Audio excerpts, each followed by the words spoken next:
Como sabéis, el pasado domingo comenzamos una serie de mensajes, reflexiones a partir de la palabra de Dios, de hábitos, hábitos que pueden ayudar a transformar tu vida, mi vida, nuestra vida. Y Elder comenzaba esta serie con un tema interesante, que era la Biblia, la palabra de Dios, ¿no? Y cómo construyendo un hábito de lectura, de estudio, puede ir paulatinamente transformando nuestra vida. Hoy nos vamos a adentrar al tema de la oración. Denso, al igual que la Biblia. Espero hacerlo tan bien como Elder lo hizo con la Biblia. No ha sido nada fácil. Os tengo que confesar que es de las veces en que me siento un poco disperso a la hora de compartir este tema. Han sido semanas difíciles de trabajo, con muchas inquietudes, y llegar y presentarme delante de este tema ha sido difícil. Os confieso, intentar transmitir un tema que lo considero denso y al mismo tiempo tan personal, traer unas palabras de ánimo para que la oración se convierta en un hábito que puede transformar tu vida y que pueda aportar algo positivo a tu vida. Entonces, para facilitar la introducción de hablar de este tema, quería presentaros una escena de una película. No me atrevo a decir el título en francés, pero se titula Los ojos claros. ¿Cómo lo dirías en francés, Timo? Les yeux clairs. Qué bien suena. Dilo otra vez. Les yeux clairs. Bueno, pues vamos a abrir una secuencia de 1 minuto y algo. ¿De acuerdo? Y tal vez vosotros incluso podéis decir algo que eso estimula. Pensar que el tema de esta tarde es la oración, ¿vale? Así que vamos a ver esta secuencia, vamos a escucharla especialmente y después vamos a decir algunas ideas, a modo de lluvia de ideas, ¿qué es lo que hemos visto?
Gracias, Juan. No sé qué pensáis vosotros, pero yo creo que el guionista de esta película, especialmente esta secuencia, no tuvo que comerse mucho la cabeza. No sé si encontráis alguna relación con el tema de hoy. Tal vez sea un poco surrealista pensar que hay alguna conexión de esta secuencia, de esta película francesa con la oración. No sé si alguien se atreve a decir algunas palabras. ¿Encontráis alguna conexión? Pues que yo me he vuelto loco y se me ha ido la olla. ¿Alguien se anima a decir algo? Bueno, Bueno, ya nos vamos. Gracias, Giselle. Creo que es muy acertado tu comentario. La no comunicación, la falta de comunicación verbal, ¿verdad? En la que el protagonista es un emisor, hay un receptor y hay un mensaje, ¿verdad? Hay una falta de comunicación. No sé a qué puede ser debido. No conocemos los antecedentes de esta secuencia de la relación de esta pareja, pero el caso es que hay intento de comunicar, ¿verdad? Pero todos a través de un lenguaje no verbal. Hay una falta de comunicación. Y a mí esto lo traía a mi terreno y al terreno de nosotros que creemos en Dios. Y a veces hay una falta de comunicación, hay una convivencia con Dios, pero hay una falta verbal de comunicación. No sé a qué puede ser debido. Puede ser que damos por sentado que el receptor entiende todo y no es necesario, por lo tanto hay un lenguaje no verbal a través de gestos, llantos, sonidos o miradas. O puede ser también, tal vez, porque no sabemos cómo comunicarnos con Dios. Entonces, hoy vamos a adentrarnos en esa pregunta, ¿cómo comunicarnos con Dios? Y vamos a ir a un pasaje que justamente uno de los amigos, uno de los seguidores, un discípulo de Jesús, le dice, Señor, enséñanos a orar. ¿Pero qué es orar? ¿Qué es orar? ¿Qué es la oración? Y sin duda la oración es la comunicación. Es el principio base de la oración, es la comunicación. Una comunicación verbal con Dios, con el Creador. Y nos resulta difícil comunicarnos porque muchas veces no entendemos lo que puede ser oración. Así que con la ayuda de al menos 10 voluntarios, por aquí van a pasar unas diapositivas de definición qué es oración, que yo he ido cogiendo porque realmente me han ido tocando. Es increíble el acceso a Internet y los foros, lo que pueden hacer, ¿vale? Y estos son anónimas, definiciones anónimas de personas que de alguna manera han sentido de una forma muy especial qué es para ellos oración. Hay una que no es anónima, a quien le toque leerla, que depure su inglés, ¿vale? Pero voy a pasar por ahí, si te cae el micrófono no te cortes, léelo en alta voz, ¿vale? Y nos ayudas. Aquí vamos con las definiciones que yo encuentro bastante acertadas de qué es oración. La oración es uno de esos regalos inmensos y utilísimos que Dios nos ha dado y que no terminamos de apreciar ni de aprovechar suficientemente. Es un diálogo profundo con Dios y como en todo diálogo se hace imprescindible la escucha, la actitud abierta y receptiva hacia aquel de quien lo esperamos todo, en quien confiamos y a quien entregamos nuestra vida. La oración no es un parloteo sin sentimiento con un amigo imaginario, como supone mucha gente.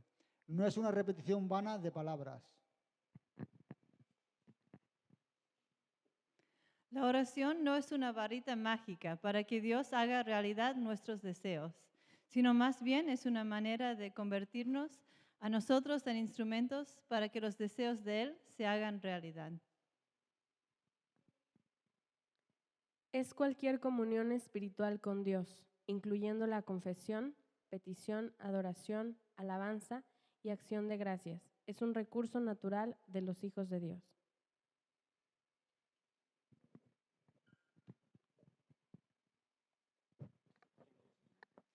Charles Spurgeon decía que la oración es el delgado nervio que mueve los músculos de la omnipotencia. ¿Sí? Es un poder sin minar. Es un poder sin minar, esa es mi propia definición. Creo que es un campo el cual todavía desconocemos y queda mucho por hacer. Es un poder sin minar. No sé si estáis de acuerdo con todas las definiciones que hemos leído, o si alguien quiere añadir algo más. ¿Qué es para ti la oración? Algo que se me haya escapado. Hay alguien que quiera hacer una aportación especial. Pero sin duda es la comunicación lo que hace posible la oración. Y hoy nos vamos a acercar a un pasaje que David va a venir y lo va a leer. Este pasaje se encuentra en una de las narrativas que Lucas hace en el capítulo 11, de los versículos del 1 al 13. Y vamos a leer este pasaje juntos. Creo que aparecerá también en pantalla. Una vez estaba Jesús orando en cierto lugar. Cuando terminó de orar, uno de los discípulos le dijo, Señor, enséñanos a orar, al igual que Juan enseñaba a sus discípulos. Jesús les dio, cuando oráis, decid, Padre, santificado sea tu nombre, venga tu reino. Danos cada día el pan que necesitamos, perdonadnos nuestros pecados, como también nosotros perdonamos a quien nos hacen mal. Y no permitáis que nos apartamos de ti. Luego les dije, suponed que uno de vosotros va a medianoche a casa de un amigo y le dice, amigo, préstame 3 panes, porque otro amigo mío que está de viaje acaba de llegar a mi casa y no tengo nada que ofrecerle. Suponed también que el otro desde dentro contesta, por favor, no me molestes ahora, ya tengo la puerta cerrada. Y mis hijos y yo estamos acostados. ¿Cómo me voy a levantar para dártelos? Pues bien, os digo que, aunque no se levanta a darle los panes por razón de su amistad, al menos para evitar que los siga molestando, se levantará y le dará todo lo que necesite. Por eso os digo, pedid y Dios os atenderá. Buscar y encontrarás. Llamad y Dios os abrirá la puerta. Porque todo el que pide, recibe. Y el que busca, encuentra. Y al que llama, Dios le abrirá la puerta. ¿Qué padre entre vosotros, si su hijo le pide pescado, le dará un serpiente? O si le pide un huevo, le dará un escorpión.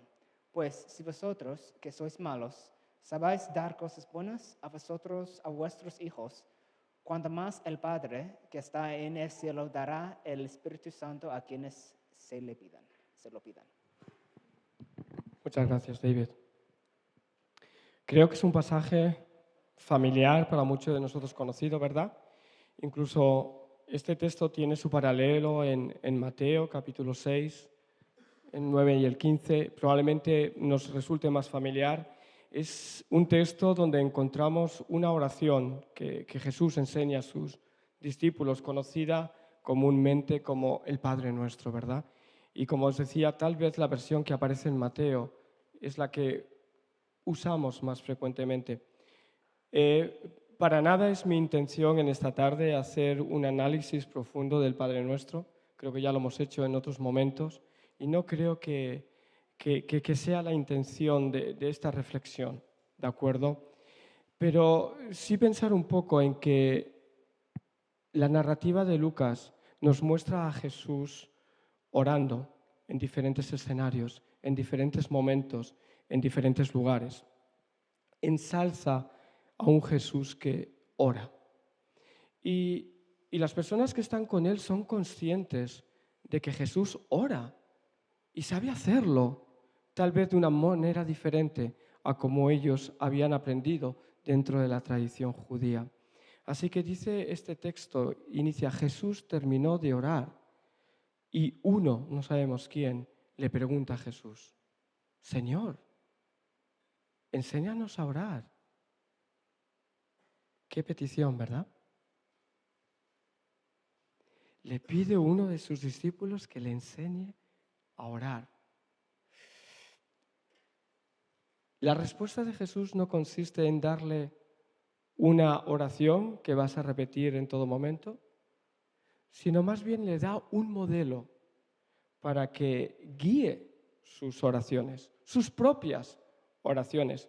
Y yo creo que no siempre hemos entendido esta oración de esa manera, sino que muchas veces caemos en esa repetición que hemos aprendido de memoria y no lo hacemos una oración propia.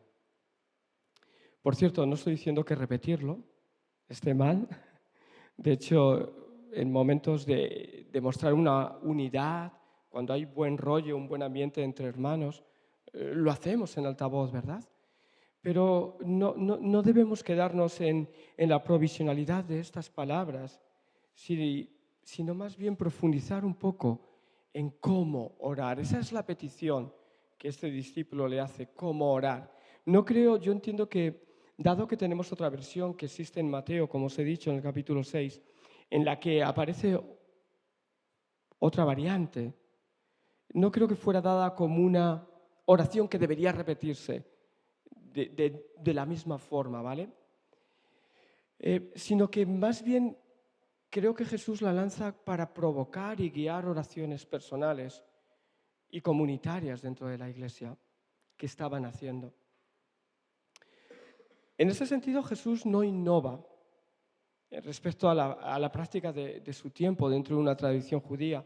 En el templo y en la vida cotidiana pues, se hacían oraciones espontáneas e incluso se recitaban otras oraciones que estaban escritas y que estaban establecidas por la tradición. Pero a mí lo que me parece más innovador es que introduce una concentración en pocas palabras.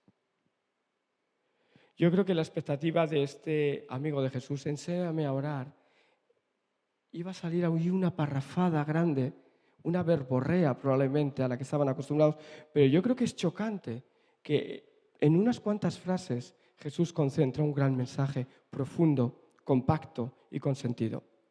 Y ahí creo que es donde Jesús innova.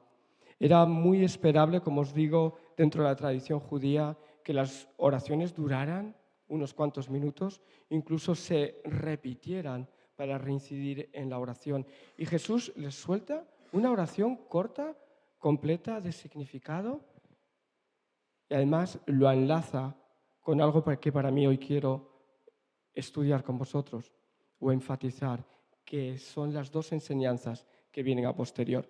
Entonces, de alguna manera, innova, es como diciendo, mirad, chicos, se puede orar con oraciones cortas y profundas en lugar de largos discursos, como esperaba vuestra tradición, ¿vale? ¿Cómo orar? Pensáis en esa pregunta, Señor, enséñanos cómo orar. Y aquí les lanza el primer reto, oraciones cortas, profundas y completas de significado. Jesús siempre rompe esquemas, como sabemos, y una vez más lo está haciendo. Como digo, los versículos posteriores, no sé si podemos poner en pantalla el versículo 5 al 8, pero les dice, suponed que uno de vosotros va a medianoche a casa de un amigo y le dice, amigo, préstame 3 panes, porque otro amigo mío que está de viaje acaba de llegar a casa y no tengo nada que ofrecerle. Suponed también que el otro, desde dentro, contesta, por favor, no me molestes ahora. Ya tengo la puerta cerrada y mis hijos y yo estamos acostados. ¿Cómo me voy a levantar para dártelos? Pues bien, os digo que, aunque no se levante a darle los panes por razón de su amistad, al menos para evitar que lo siga molestando, se levantará y le dará todo lo que necesite. Para mí esto me parece nuevamente impactante e innovador en esta pequeña enseñanza que Jesús, en ese contexto, enséñanos a orar, introduce esto. Por supuesto, para nosotros nos resulta muy raro levantarte a las 3 de la mañana porque alguien ha tocado tu puerta pidiéndote algo de comer y te vas a casa del vecino a pedirle. Suena un poco descontextualizado, pero en un contexto de comunidad judía era muy importante la hospitalidad, sin duda. Y entonces te concedías el permiso, la hora que fuera, si no tenías algo para cubrir la necesidad del viajero que llegaba a tu comunidad, ibas a la puerta del vecino. Para nosotros ese ejemplo quizás no funcione muy bien, pero lo que sí es innovador y es temporal y contemporáneo es lo que Jesús les está diciendo. Fijaros, para mí me resulta difícil de entender que utilice a Dios para simbolizar a Dios la imagen de un vecino que atiende a una petición ya no solo por amistad, sino para que dejen de molestarlo. Es quizás, de alguna manera, los discípulos pudieran estar pensando que en ese momento sentir que Dios no estaba de su lado o que incluso ellos con sus impertinencias podían molestar a Dios. Y aquí es donde innova Jesús con esta oración. Dice, mira, no, rompo esquemas. Dios está disponible para cada uno de vosotros. Había algunas veces ese sentido de gran respeto y reverencia hacia Dios y de no querer molestar a Dios con cositas pequeñas o sus impertinencias. Y Jesús le está diciendo todo lo contrario. Además, muchas veces pensamos que llegar a Dios con nuestras oraciones o nuestras ideas no es propio de nosotros. Y muchas veces, frecuentemente, escuchamos a personas que dicen, mira, ora tú porque yo creo que Dios a mí no me va a escuchar, ¿verdad? Pero a ti sí. Muchas veces tendemos a pensar que Dios escucha a esas personas que más lo frecuentan o a las personas piadosas o incluso a aquellos a quienes parecen estar más cerca de la santidad que de lo cotidiano. Y Jesús les estaba diciendo algo muy diferente. Jesús está diciendo que Dios va a escuchar a todos, aun aquellos que sienten que Él no está cerca de ellos. Dios no solo es exclusivo para creyentes. Dios está abierto a todos. Y tal vez ahí es donde impacta más esta respuesta o explicación de Jesús con esta pequeña enseñanza. Dios no hace acepción de personas. Dios está dispuesto a escucharte. Y yo creo que esta perspectiva de que Dios a mí no me escucha es algo muy normal en nuestros días. Y fijaros, esta idea de accesibilidad, disponibilidad, Dios escucha a todos, se refuerza con el discurso que viene a continuación en los siguientes versículos. Dios escucha nuestras oraciones. Y hay una sentencia, una frase que es fuerte. Dice, pedid y se os dará. O sea, primero os está diciendo, dejaros en paz de ideas tontas, de impertinencias, Dios os va a escuchar a todos y además les dice, pedid y se os dará. Como digo, es una frase muy fuerte, como todas las que continúan en este texto. De alguna manera Jesús está estableciendo un compromiso por parte de Dios de que Él está ahí. Se está diciendo que ante lo que pidamos a Dios no nos vamos a quedar con las manos vacías. Y es algo que no debemos olvidar, que Dios va a contestar. Puede ser sí, puede ser un no. Y sabemos que es una espera, todavía no, pero Dios va a contestar.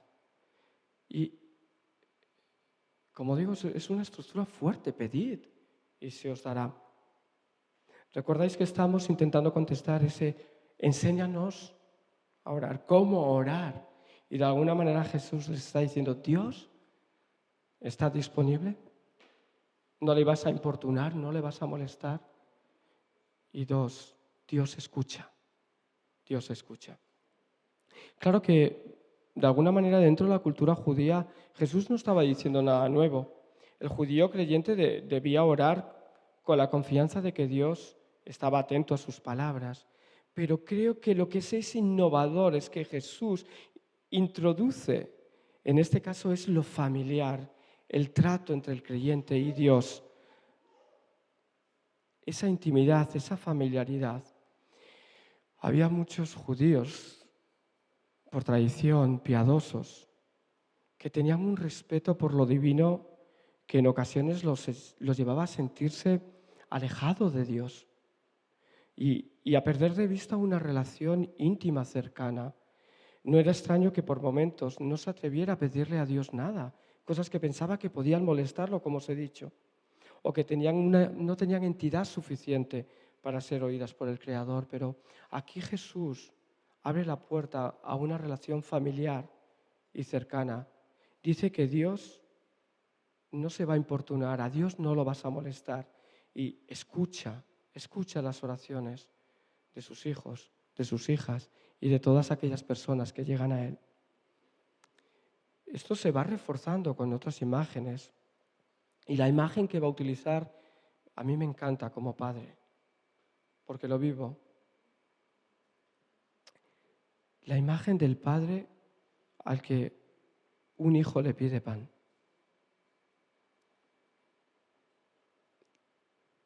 ¿Qué le va a dar? ¿Le va a dar un escorpión? ¿Le va a dar una piedra? ¿Le va a dar una serpiente? Y no, Jesús dice no, seguramente no. Y esa es la imagen que Jesús intentaba mostrarles dentro de esa tradición que veían a Dios como un Dios muy alejado y poco familiar y al cual podían molestarle. Por supuesto que Dios no va a responderos de una forma irresponsablemente, sino que va a atender a tus necesidades. Si nosotros con todas nuestras limitaciones, nos dice Jesús, somos capaces de atender bien a nuestros hijos, ¿cuánto más hará Dios por aquellos a quienes ama, no? Es de notar que en todo esto Jesús no contradice para nada, como os digo, la práctica judía de su tiempo. Dios es Padre y como tal está interesado en el bienestar y en la vida de sus hijos e hijas. Pero esa distancia que ya hemos comentado lo colocaba como un ser a veces inalcanzable y no como un padre al que podemos hablarle en la confianza de que Él nos va a entender, de que Él nos va a escuchar, de que Dios es un Dios cercano y es accesible. De alguna manera, y resumiendo este pasaje, la oración del creyente, Jesús nos enseña a orar, no solo dándoles, como digo, un modelo de oración, sino introduciéndoles a que deben confiar en la forma de dirigirse al Padre. Y el problema no era que no sabían orar, yo creo, sino que tenían temor de hacerlo. Había una falta de comunicación y a veces a nosotros nos ocurre lo mismo. Tenemos un temor a la hora de comunicarnos con el Padre. Tampoco era el problema de que no reconocieran a Dios como Padre, sino que no se atrevían a tratarlo como tal. Jesús nos invita a orar con pocas palabras, pero sentidas palabras, y en la confianza de que Dios nos escucha y nos va a contestar con panes y no con piedras. Entonces, vamos a pasar quizás a la parte más práctica. Y es la pregunta, ¿necesitamos la oración? ¿Necesitamos orar? Porque si decimos sí, debemos atrevernos a comunicarnos. Si decimos no, probablemente tu fe y tu confianza te hace pensar que Dios conoce todo y no debes entablar una comunicación verbal con Él. Pero yo creo que sí. Y nos podemos basar nuevamente en Jesús como el modelo. Jesús vivió una vida de oración. Lucas, como os he dicho, podía dar las diferentes citas en que muestra a Jesús orando en diferentes ocasiones. Jesús ora en su bautismo, ora cuando de alguna manera envía a sus discípulos a hacer diferentes misiones, oró ante la tumba de un ser querido como fue Lázaro, ora para que la fe de Pedro no vacilase, ora en el monte de la transfiguración, durante la última cena incluso llegó a orar en el último momento de su vida en la cruz. Entonces, la necesidad de oración nace del ejemplo de Cristo, de Jesús en nuestras vidas. Como hemos visto, Jesús es un modelo de oración. Y además hay un llamamiento bíblico a orar a lo largo de la Biblia. Hay diferentes citas que dice, pedid y se os dará. Orad para que no entréis en tentación. Orad siempre y no desmayar. Entra en tu cama y cerrada la puerta, ora a tu Padre. Orad sin cesar en todo tiempo. ¿Está alguno afligido entre vosotros? Haga oraciones. Un sinfín de citas que nos invitan a orar, siguiendo primero el modelo de Jesús y después a lo largo de diferentes pasajes bíblicos. Entonces, se presenta como una necesidad primaria en la vida del creyente, un hábito que puede transformar y que puede modificar situaciones y que puede modificar sobre todo estados anímicos o físicos o mentales.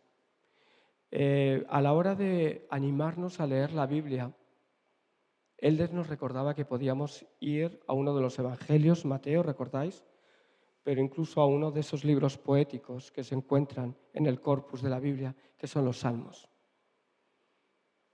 De los 155, 59 salmos, alguien me puede corregir, que hay escritos, creo que casi todos son oraciones.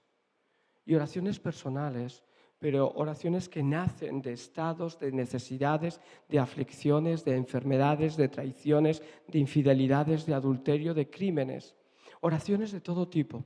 Yo te diría, como algo práctico, al mismo tiempo que lees la palabra y entras en ese hábito que transforma tu vida, y estás leyendo la palabra, aprende a orar a través de los salmos. Ya da palabras a esas situaciones o estados que tú estás viviendo, algo práctico. Entonces, hay una necesidad en la oración, sin duda, desde el punto de vista de que Jesús nos invita a orar y un llamado a lo largo de la Biblia a orar. Vale, pero ahora, ¿por qué o para qué orar? Es decir, ¿cuál es el carácter o naturaleza de la oración? Y os podría dar un sinfín de citas bíblicas, pero al menos quería resumir 5 que se encuentran en la palabra de Dios, que deben estar presentes a la hora de orar. Confesión de nuestros pecados, de nuestros errores, de nuestras debilidades, de nuestras tentaciones. En nuestra oración debe estar presente ese punto. 2, te diría que debe de aparecer una súplica, un ruego por ti mismo, como algo personal. 3, te diría que debería aparecer un punto de intercesión por otros, por los que te rodean, por amigos, por familiares. 4, debe estar presente un momento de gratitud a Dios. Y finalmente debe de haber un momento en el que tú expresas tu comunión con Dios. Todos estos puntos tienen, como digo, un fundamento bíblico. No os voy a cansar con citas. Sí que al final he traído deberes para los ADNs. Os voy a dar unas hojas, porque creo que sería conveniente, de alguna manera, discutir en grupos pequeños el tema de la oración, que muchas veces es muy personal y parte de situaciones y de un sentimiento, ¿de acuerdo? Y que no hay nada escrito realmente. Sí que tenemos modelos. Entonces os voy a dar unas hojitas para poder trabajar esta semana en los ADNs, en los grupos en casa, ¿de acuerdo?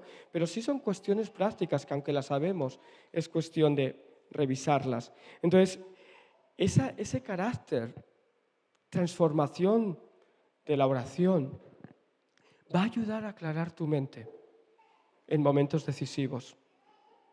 Te va a tener dentro, cercano de la esfera de la voluntad de Dios, sin duda. Te va a dar fuerzas en el momento de las pruebas y de la dificultad. Y poco a poco te va a conducir a esa transformación en tu vida. Y de alguna manera va a exigir y demandar la victoria. Pedid y se os dará. Esa victoria que viene de Dios sobre tantas cosas que son adversidad en tu vida, enemigo o obras malas. Y por supuesto, a lo que te va a llevar es a una vida de confianza plena en Dios y una entrega total, que yo lo traduzco como dependencia. Entonces, para acabar y de una forma práctica, te invito a que empieces a orar, si no lo estás haciendo. En una de esas hojas que he creado para los ADNs, viene un cuestionario y del 1 al 5, si te sientes de acuerdo con la respuesta, pondrás un 5 y pondrás un 1. Pero una de esas preguntas dice, ¿tu vida de oración está muerta? ¿Existe? Y debes poner del 1 al 5. Y eso va a ser interesante, enfrentarte a esa pregunta. Y podréis discutirlo, como digo, en grupos. Pero hay 3 palabras que a mí me han marcado a la hora de estudiar este tema. Y uno es la intimidad. Intimidad es algo individual y personal con Dios, con el Padre. Como empezaba esa oración modelo que Jesús les da. Enséñanos a orar y Padre, Padre, nuestro, mío. Hay una intimidad. 2, hay una confianza de delegar todo en Cristo, en Dios. Una confianza de que va a haber una respuesta. Y por último, una dependencia, delegar todo en Dios. Y demanda una esperanza. Entonces, la última pregunta que nos podemos hacer es, ya hemos visto cómo orar, hay una gran libertad, pero al menos que haya un mensaje compacto, corto y profundo, un modelo visto en Cristo en diferentes situaciones, buscando una intimidad y una confianza y una dependencia. Y ahora alguien me dice, Raúl, ¿cuándo orar? ¿Cuándo? Bueno, yo te puedo decir que en todo momento. Es bíblico. Dice, en todo momento, orando en todo tiempo. No hay momentos precisos. Sí que Elder, a la hora de decir, bueno, voy a entrar a la lectura de la Biblia, es bueno hacerlo en tu levantar y en tu acostar. También te diría con la oración, pero yo te diría que en todo tiempo. Aprovecha todo tiempo en el que estás de ocio, es decir, que no estás ocupado, ora. Cuando conduces, cuando caminas, abre tus ojos, por supuesto. Ora en todo tiempo. Ora en tu cuarto, ora en la calle, ora en el autobús, en la facultad, en la espera del profesor. Ora en todo tiempo. Efesios 6, 18, así lo dice, ora en todo tiempo.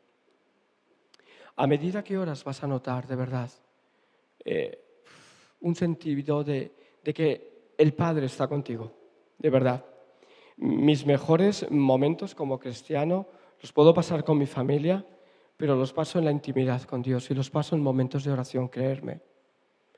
Son momentos que intento no dejarlos cada día.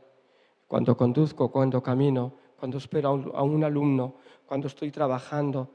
Esos momentos de silencio y de intimidad los aprovecho para orar. En todo momento, no desperdicies un huequito de tu vida para poder estar orando. Y al fin y al cabo, ¿recordáis cómo empezábamos? La falta de comunicación es la no oración. Entonces, orar es comunicar, es hablar. Hemos visto definiciones muy bonitas acerca de la oración. Probablemente tienes tu propia definición de la oración, pero llévala a cabo. Ora, ponte las pilas, empieza a orar. Y se hace un llamado a orar en todo tiempo. Y como sabéis, como familia IC29 tenemos un espacio. Última diapositiva, por favor. Tenemos un espacio que hemos querido llamar oxígeno, donde los pulmones se cargan con oxígeno, con la oración. Y sabéis que cada último viernes de cada mes nos reunimos a las 9 para orar, para hablar, para comunicar, para interceder, para agradecer, para hacer peticiones. Y te invito a que este viernes último de mes, lo pongas en tu agenda y sea algo que empiece a cambiar. El hecho de empezar ya es una transformación. Queremos que este espacio de oración esté apoyado por todos. Cuantos más, mejor. Es una vez al mes. Sé partícipe de esta aventura de caminar juntos y, ¿por qué no también en oración? Así que toma nota, viernes, no sé en qué cae, el último será 20 y algo, a las 9 de la noche. Lo confirmaremos en qué lugar. Estaremos todos oxigenando nuestros pulmones en la oración. Yo te animo a que ores y lo hagas en todo tiempo y en todo momento. Lo hagas solo, lo hagas con más gente y no tengas temor. Aprende a comunicarte con el Padre, que a fin de cuentas es lo que Jesús nos estaba diciendo en este pasaje que hemos leído con Lucas. Comunica. José va a venir y nos va a ayudar tal vez a reflexionar en lo que hemos escuchado. Y va a hacer una oración. Él va a comunicarse con el Padre.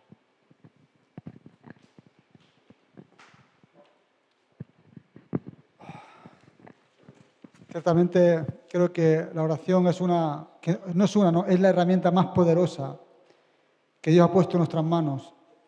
Es la herramienta más poderosa que existe en el mundo. Porque la oración puede cambiar el curso de la historia. Eso es así. Lo vemos en las Escrituras y también lo hemos visto durante la historia de la humanidad. Así que vamos a dar gracias al Señor por esa herramienta poderosa que ha puesto en nuestras manos. Sí, Señor, yo te quiero dar gracias por habernos dado esa herramienta. Gracias porque sabemos que a través de la oración tú nos escuchas, tú puedes cambiar las circunstancias, cualesquiera que sean. Señor, yo te pido que nos ayudes a saber orar. Danos de tu Espíritu Santo para que Él interceda por nosotros conforme a tu voluntad, porque eso también es muy importante, Señor.